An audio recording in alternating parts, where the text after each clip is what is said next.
Okay, I'll start. So, the first comment I'd like to make is about sharing a prayer. So, what happened was we were talking about the power of prayer with the participants. And we were talking about how the obligatory prayers, as well as the long healing prayer and the tablet of Ahmad, have a special potency. And to accept them as such, and to apply them, say them in our lives. And I actually tried to engage them like in the way of saying, we know science is in harmony with religion, so let's try and be scientific about our experimentation of the power of prayer. So, to try and say the prayer and try and observe how your day is different, how you feel, etc., etc. So anyway, the participants were reflecting about that, and one of the participants' son came to her and said, look, I have this, she's older, she's like in her 80s. Anyway, so her son comes and is like, I'm having this problem, I need a solution, it's really urgent, what do you suggest? And she's like, oh, well, you need the tablet of Ahmad. So she gave it to him, and he said it, and he had an immediate confirmation. He called her back and was like, you can't believe what just happened. He shared the story. And he says that he keeps saying it. So it shows how it can really influence the families. And interesting thing also, interesting also is that this woman had just become a Baha'i like in the last couple of years, and the families are still kind of wondering what is it that she got into.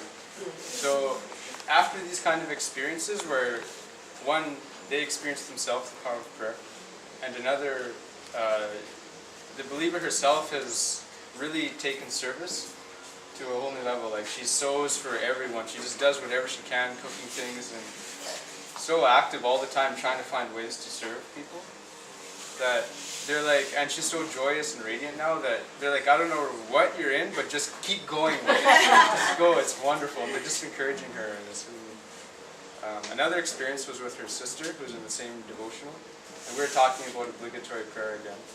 And despite having gone through the question that says, we choose one, well, you can choose one of the three or say all three, but you don't have to say, the long one only once anyway. But she was saying the long obligatory prayer 3 times a day. And she didn't realize, and she thought that's what Baha'u'llah wanted us to do. So she was doing that for like 2-3 weeks. Wow. On top of her like 2 hours of morning prayers. So she started having experiences. And she said, one time she asked us like, I had this vision, I was praying and like this man with a white beard was appearing before me and I got scared. And I was like, well, what did he look like, and she described him and I was like, well, I actually don't, what was his expression, and she said, well, he was just smiling and nice, and one time she said, during her prayer, this person appeared again and said, watch yourself. And she was like, whoa, what am I doing, and then she was saying about how she's saying the obligatory prayer, and I explained to her, well, you only have to say it once. And maybe the reason that you're having these intense visions that are kind of frightening is because you're attracting more tests to you than are meant to come. So she kind of started to tone it down, and then it didn't happen, and she was just having that. Just trying to be clear on this. But that kind of sharing was neat for the group's learning. Yeah. On the topic of devotional meetings, we were discussing like how do we get them to do the actual practice, because for most of the participants it's actually it's nerves really, and they're scared, and most times not they don't really feel like they know it enough, and that's how Justin said maybe they think it's something complex. So I thought, the thought came to me after a suggestion from Rory about when I'd asked him how, because the group that I have is I'm the only tutor, and if I'm not there, nothing happens. So I was thinking that, I will need an assistant to continue with the book, and he was suggested, why don't you look within the group and start grooming somebody, so when I'm there, have them sometimes take turn and just direct and conduct. So from that suggestion, the light bulb went up and an idea popped into my head, and I'm thinking, so for the devotional meetings, What I can do is each of them take turn, and what they can do is at their house we will visit. We will be the guest then, and then slowly but surely, with that group they become comfortable and more confident and will be able to invite other persons. And not only that, it will be sustained because they know that if say maybe it's Monday, Tuesday, Wednesday, and maybe Monday this person says, oh, I won't be able to do the devotions. Maybe the Wednesday person says, okay, I'll do it on Monday, and then they switch. So that way it's sustained. So that was one of the suggestions. There's another variation of that same idea, which was that if they had a weekly devotional that they all attended and they all live in the same neighborhood, they could rotate the house it was in every week so that it's not a huge commitment for one person if that's a problem. Like say, maybe they have a night shift, for example, so they can't commit to every week. Or, but the devotional is able to still happen every week.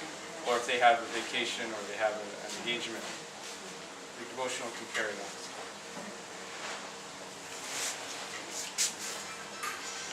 I would like to share an experience about memorization, which has always helped me and even Sina as a habit. So you know when you are in a group study circle, you study writing, so you know it. You use any different kind of techniques. You know it, and then you go home, and then well, you can forget just 2 days after. Even the tutor himself can forget. So one of the tips that we use is that when we meet someone that did book one, we say, hi Jasmine, the better ma'am, and then it becomes like a game, and she continued yeah, exactly. And then 2 minutes later we do something else. Hey, Holly, backbiting. Apaga la luz. And then it became also a way for me because I didn't know the quotation in English when I arrived in St. Lucia. I had to memorize them in English. So doing this with the participant as a game when we meet each other, we don't have anything to say. Sometimes there is silence and we don't know what to talk about. And then suddenly we say, wow. Oh, wayfarer, the path of God. And then the other one, I know it. It become a little fun game and not heavy, and then they keep it. So the day where I was leaving St. Lucia, one of the boys that I did book one with, so instead of doing a big farewell thing, so at the end say, and remember, backbiting is, so we finish we did buy in a quotation from book one. So it can be a very fun game to do, and that's how Sina and I, we grew up with our dad always reminding us at the table, it just starts with a word and then we continue and then continue. So it became a habit that can be useful for study circles.